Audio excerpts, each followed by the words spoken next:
back, Iran has hinted at a ceasefire with Israel hours after US President Donald Trump announced a complete and total truce between the two longtime enemies. Iran's Foreign Minister Abbas Araghchi, in a post on X, thanked Tehran's armed forces for fighting until the very last minute.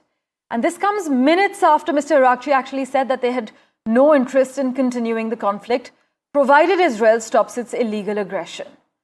Shortly after Iran's hint towards a truce with Israel, US Director of National Intelligence Tulsi Gabbard called it a historic ceasefire agreement that only Donald Trump could have achieved. Gauri Dwivedi has been tracking the finer developments for us. She joins us live at the moment with the latest update. Gauri, just minutes after saying there's no agreement on the ceasefire, Iran suggested the ceasefire has begun. Take us through what changed, why the mixed messaging, and was this dual signaling actually deliberate? Indeed, Parmeshwar, so much has happened in the last couple of hours, hasn't it? In terms of the war, there was a lot of mixed signaling that came in from Iran. In fact, ever since it hit America's base in Qatar, it had informed Qatar in advance, and therefore America itself was able to vacate most of its aircrafts and critical personnel from the airbase. Since then, through the night, through the couple of hours, where Donald Trump announced that a ceasefire has already taken place. In fact, he said there's peace now. After that, Iran came out with the dual messaging, mixed messaging. See, a lot of this was also aimed at placating the domestic audience.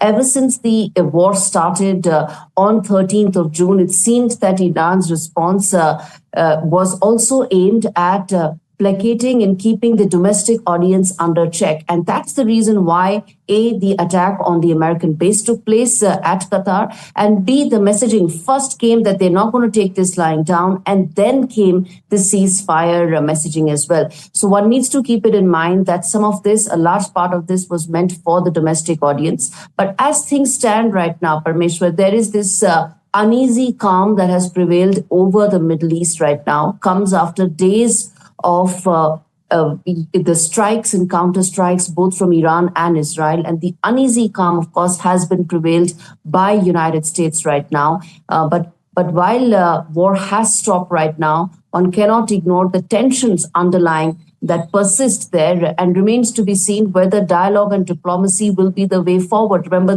the premise of the entire war, which was that Iran's nuclear program continues, that the talks have not led to anything positive. Will that come back on the negotiating table is now the key question, Parmeshwar.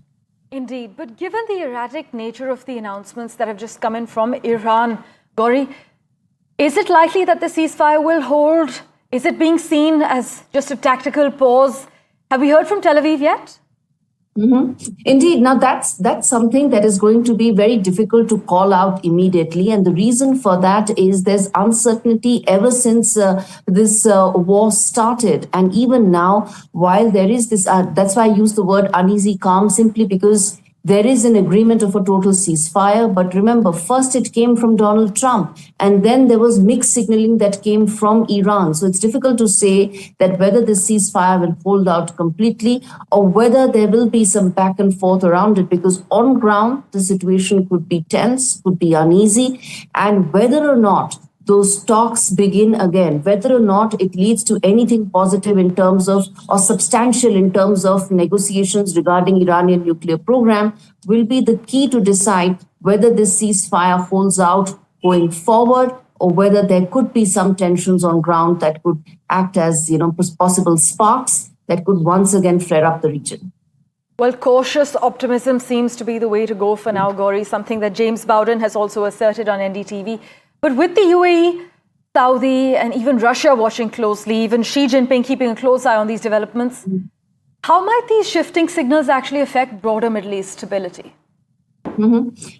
The stability of Middle East is some time away, Parmeshwar. As things stand right now, stability is something that the region will have to wait to achieve, given so much that has happened already. You had hawkish positions, you had warmongering from all sides that was taking place. Add to it very hawkish positioning that had also come in from Russia.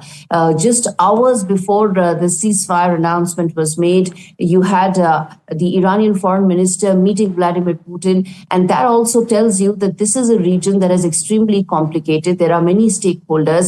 And while it may be some sort of an uneasy calm, you use the absolutely right phrase, that uneasy calm may be there right now. How long it will prevail remains to be seen, because there are multiple stakeholders. Yes, you mentioned Saudi Arabia, UAE, all of them are American allies in the sense that they host large American troop presence there, but there are also regional conflicts here. And that's the reason why this tension is still not over yet, and remains to be seen how much progress diplomacy will achieve in the next couple of days.